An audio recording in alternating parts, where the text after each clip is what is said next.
Hello again mga kapatsambang kakusina sa ating mga kusinera dyan. Tayo po ay magluluto ng pansit, pampahaba ng buhay. So, simpleng pansit lang mga kapatid, normal na ginisang bihon.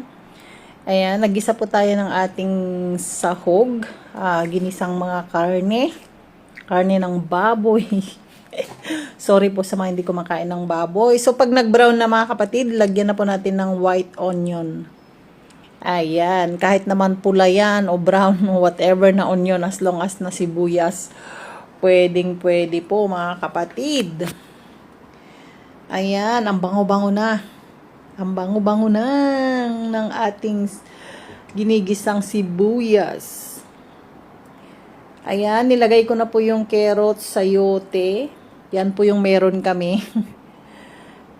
Ayan, i-mekos-mekos lang natin mga kapatid. Ito po ay talagang normal lang na gisadong bihon. Yung traditional na paggisa nung unang panahon.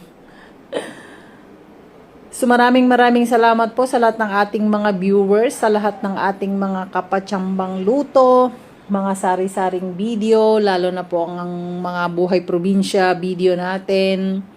Tsaka mga hiking sometimes, mga pictures sa mga nagla-like. Thank you so much po sa inyo mga kapatid. So yan, nilagay ko na po yung ating Chinese cabbage. Halo yata yan ng cabbage kasi wala po kaming...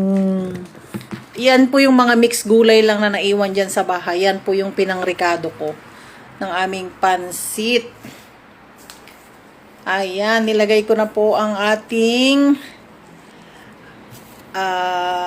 tawag nito beans kasi maninipis yung pagkagayat kaya hindi natin siya pwedeng iuna kasi ay sorry naman, ma-overcook po siya mga kapatid.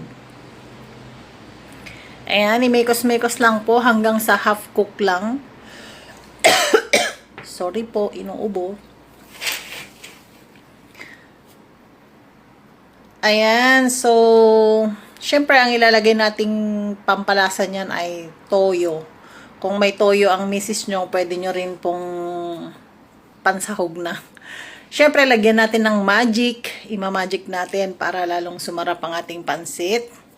Alam nyo yan mga guys, sa Pilipinas kung ano yung magic. Yung minamagic ang sarap. Kahit walang sahog ay masarap pa rin. Ayan, syempre, mekos-mekos nyo mga kapatid. Ayan. Parang para mahapkok na siya at atin na pong tatanggalin.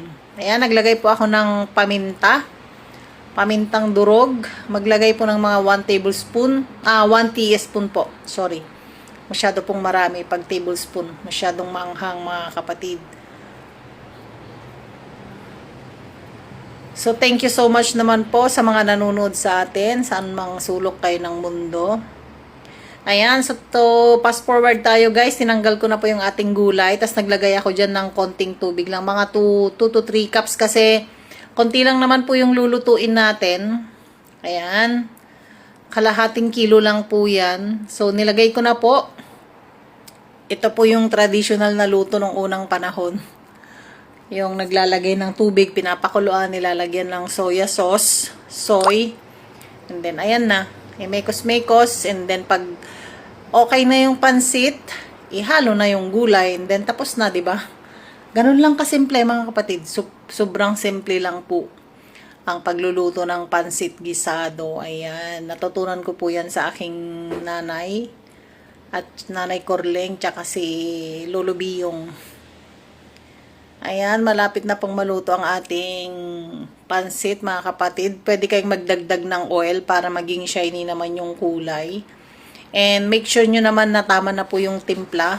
Or kung hindi naman po, pwede kayong magdagdag ng patis or soya sauce. Another toyo. O, diba? Ang bilis lang. Mekos-mekos nyo lang mga kapatid. Madaling maubos yung tubig niya. Sakto lang yung nilagay kong tubig dyan mga kapatid. Hindi siya matigas, hindi rin siya sobrang lambot. Tamang-tama lang talaga.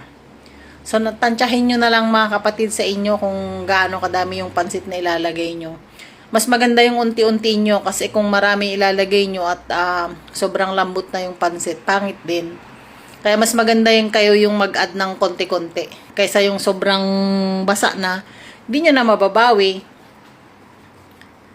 Ayan. Wala na yung tubig niya, guys. Pwedeng-pwede na ilagay ang ating gulay. I-mix na natin at kainan na. Ayan. Hinalo ko na. Thank you so much guys sa panunood. Merienda na tayo. Uy, nakakamisang pansit. Sa totoo lang, kunin na ang chopstick at saka plato nyo at tayo kakain na tas malamig na cook. Wow, ang sarap. Uy. Sarap naman mga kapatid. Salamat sa inyong panunood. Thank you so much. Wait na lang po ng next episode natin kung ano man ang ating may upload na makukuhanan natin ng video. Salamat sa panunood mga kapatid. Thank you so much. Kain na tayo. Ayan, ay halo na. Kain.